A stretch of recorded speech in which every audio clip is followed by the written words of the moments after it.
Madame, Monsieur, bonjour et bienvenue sur Vox Africa. Je suis Fanny Wegscheider, votre point quotidien sur l'actualité africaine et internationale. C'est tout de suite dans Vox Flash.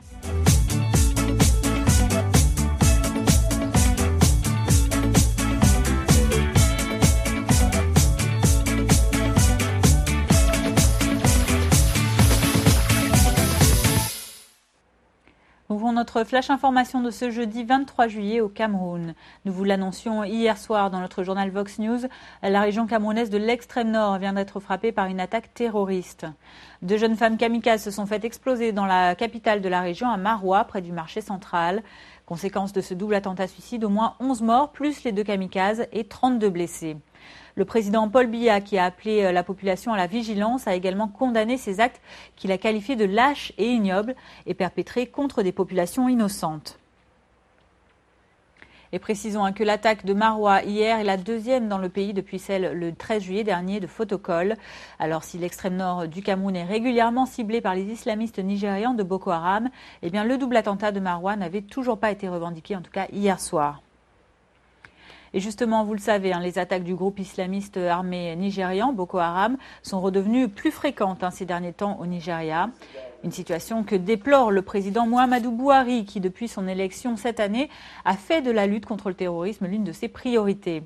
Lors de sa visite officielle aux États-Unis, M. Buhari a déclaré hier qu'il regrettait le refus de Washington de fournir des armes aux troupes nigérianes.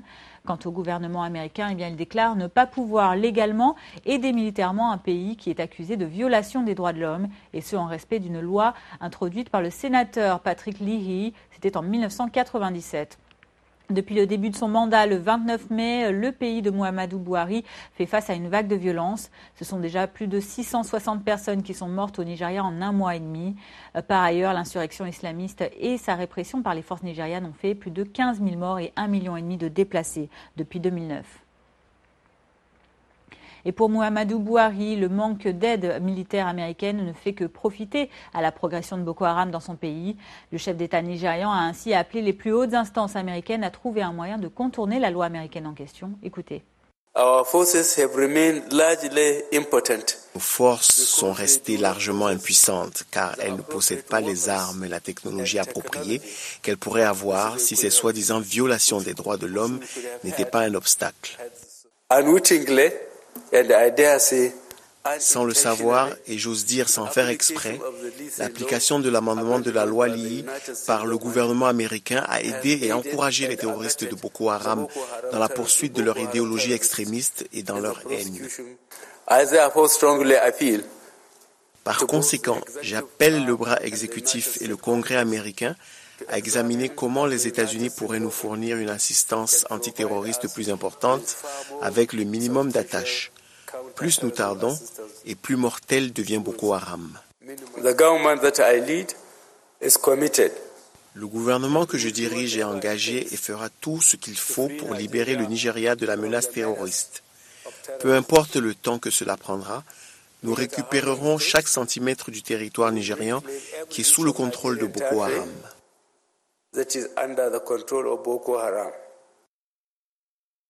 Restons au Nigeria. Cela fait 6 ans que le nord-est du pays est ravagé par les conflits avec les islamistes du groupe Boko Haram. Mais bonne nouvelle, cette région du pays pourrait être réhabilitée grâce à un prêt de 2,1 milliards de dollars, un prêt octroyé par la Banque mondiale. Écoutez les précisions de cet analyste. Le nord-est est relativement négligé et il a grand besoin d'un plan conséquent, ce qui va être le cas. C'est très important parce que ces ressources vont en engendrer d'autres, particulièrement sur le plan social. Vous pouvez voir que l'OMS a promis 300 millions de dollars et il faut que des fondations comme celle de Dangote viennent avec plus de ressources pour augmenter l'inclusion sociale. Quand vous avez un plan conséquent de cette nature, comme ça a été le cas en Europe après la guerre et au Japon, et vous voyez à quel point ils ont aidé au développement de l'Allemagne. Et l'Allemagne et le Japon étaient devenus les 2e et 3e plus grosses économies à cette époque. Donc ceci va envoyer un nouveau message aux gens à la frontière qui est que nous sommes là pour vous, nous allons reconstruire les infrastructures, il y a plus d'emplois, plus d'éducation, une lutte contre la polio, etc. Et donc, vous commencez à gagner les esprits et moins de gens seront tentés de rejoindre les terroristes. Ils ont un autre challenge parce que beaucoup de nourriture est produite dans le nord-est et comme les agriculteurs ont été expulsés, cela a de sérieuses répercussions sur l'inflation et une pénurie de nourriture. Essayez donc d'acheter des tomates. Ça coûte plus de 1000 naira un panier alors que c'est d'habitude 500. Et le prix de beaucoup de types de graines se sont envolés. Donc, il est très important qu'une partie de ces ressources soit dédiée à reconstruire l'agriculture et améliorer la sécurité alimentaire et la nutrition dans le pays. Le Nigeria a la capacité de rembourser cet argent. Le Nigeria est la plus grosse économie d'Afrique. Le pays a une des croissances les plus fortes d'Afrique et la troisième au monde pour un PIB de plus de 500 milliards de dollars. Une des raisons pour lesquelles la Banque mondiale dit que le Nigeria ne pourrait pas honorer sa parole, c'est concernant notre taux d'emprunt. Il est très faible. 9 milliards 500 millions de dollars, c'est le total de notre emprunt extérieur. En proportion du PIB, notre PIB est supérieur à 510 milliards. C'est vraiment négligeable. La limite est à 40% du PIB pour les emprunts extérieurs et nous ne sommes même pas à 5%. Restons dans le pays pour parler santé à présent.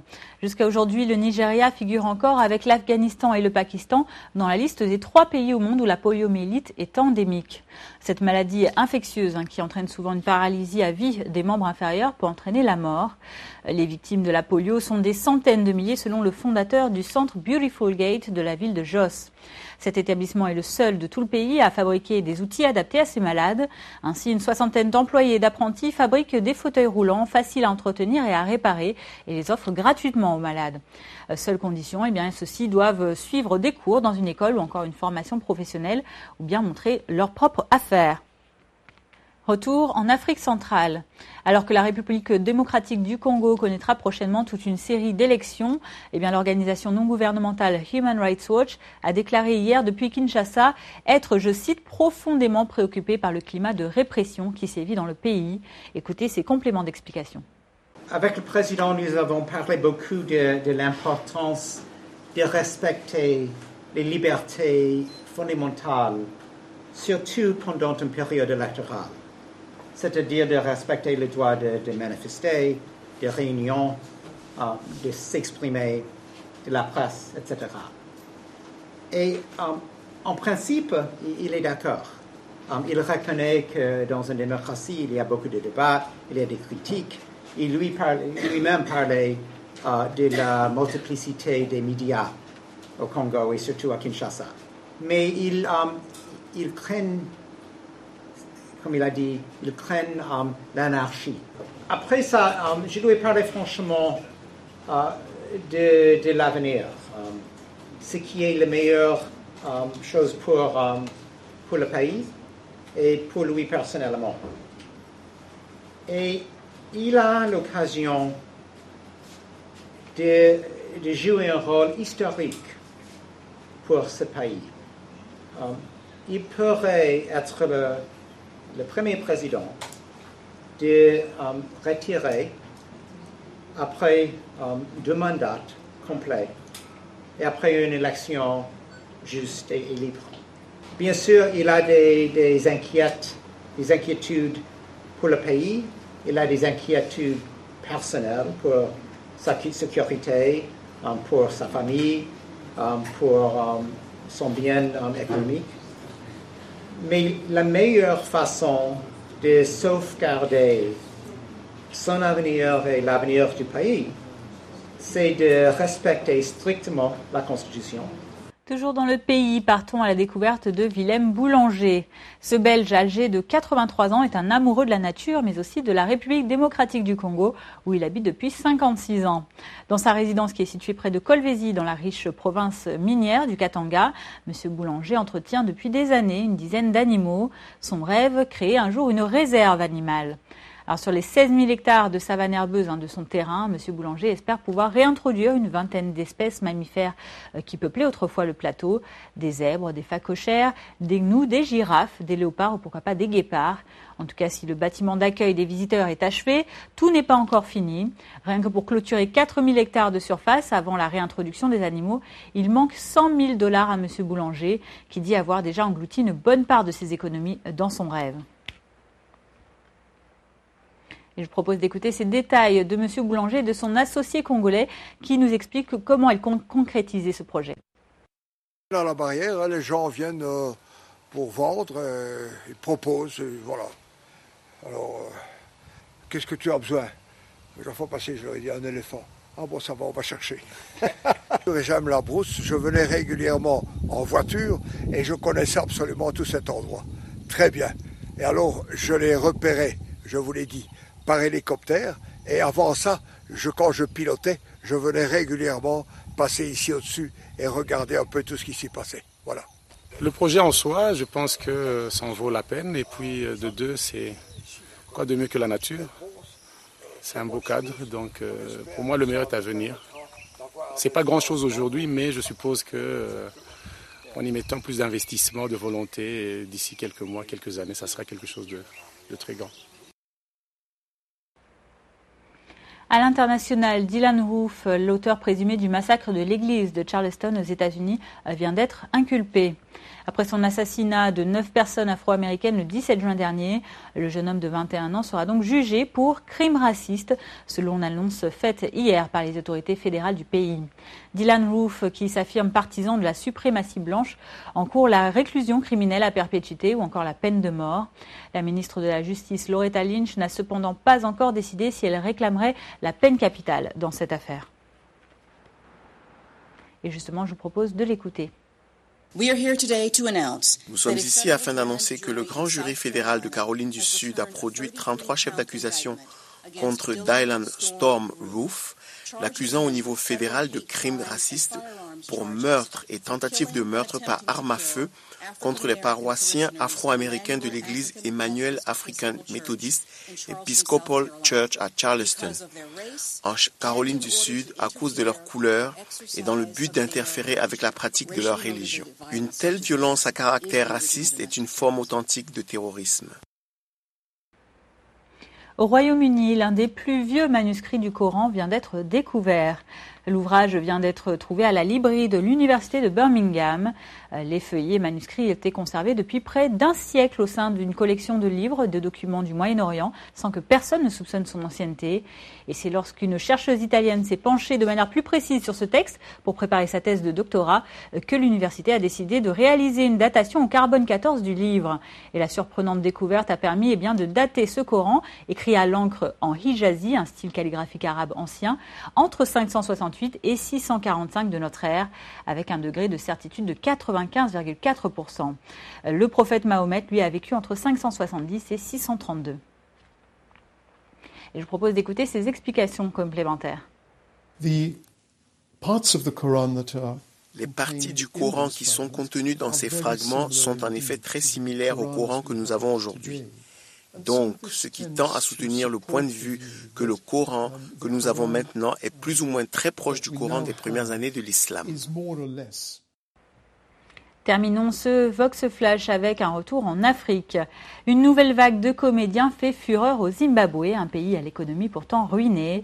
La vie quotidienne y est un parcours du combattant, mais les Zimbabwéens parviennent encore à trouver des moyens de s'offrir un certain luxe, l'humour et le rire, et ce, grâce à une troupe musicale. Regardez. Victor Mpofu, alias Doc Vikela, porte la blouse blanche des médecins parce qu'il soigne son public avec de fortes doses d'humour. Dans ce café populaire d'Harare, ce comédien zimbabwéen ne recule devant aucun sujet. Les fonctionnaires corrompus, les fermiers blancs et même le président Robert Mugabe. Comme sur le sujet des sanctions européennes que le président qualifie d'illégales. Je regardais la télé et ils parlaient des sanctions illégales. Des sanctions illégales.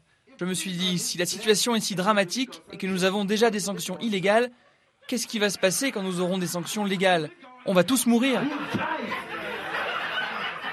Dans une économie marquée par la pauvreté et le chômage, la majorité des Zimbabwéens luttent pour survivre au quotidien. Alors pour beaucoup de gens, payer une place de spectacle, même peu chère, représente un luxe, mais un luxe salvateur. L'économie va très mal. Ce n'est pas un mensonge, c'est une réalité. Les gens ont besoin de quelque chose qui leur permette d'échapper au quotidien.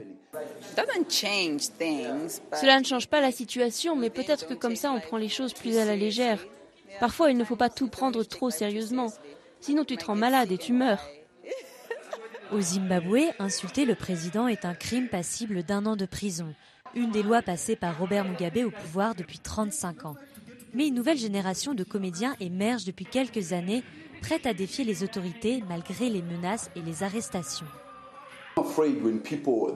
Tu prends peur quand les gens n'arrêtent pas de te répéter que ce que tu fais c'est mal, que tu pousses le bouchon trop loin. Je leur dis non, vous ne comprenez pas. Je crois qu'il y a une tendance au Zimbabwe, les gens ne comprennent pas les blagues, ils prennent tout au sérieux. Ces acteurs ont affirmé leur droit à la liberté d'expression. Ils travaillent avec des avocats pour éviter la répression et pouvoir continuer à se produire comme ils le font. Certains comédiens ont été arrêtés et détenus plusieurs jours par la police. Mais ils reviennent toujours sur scène dans des salles combles, signe qu'ils ont réussi à créer un espace de rire et de liberté d'expression. Voilà, c'est la fin de ce Vox Flash du jeudi 23 juillet. Merci à vous de l'avoir suivi. Rendez-vous demain pour votre prochain point quotidien sur l'actualité. En attendant, je vous souhaite de passer une excellente journée. À bientôt.